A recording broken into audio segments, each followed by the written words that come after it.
Welcome to Sweet Life Beat Life. We hope this video helps. You begin by confirming essential gear: a charged battery, safety glasses, and clamped work. Once done, fit the correct bit, for example a 1/4 hex, and securely tighten the chuck. Set the clutch low to avoid overdriving.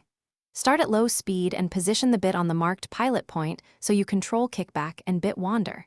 Keep your body behind the tool and a steady, moderate pressure. This gives a clean, centered entry and prevents damage to the material.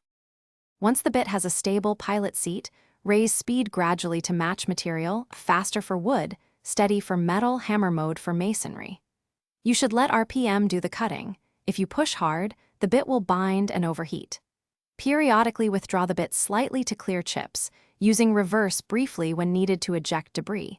This prevents clogging and maintains cutting efficiency. Make sure to monitor battery temperature and take short breaks when drilling dense material. As you approach the final depth, slow the drill to ensure a clean exit and back the bit out slowly to clear chips.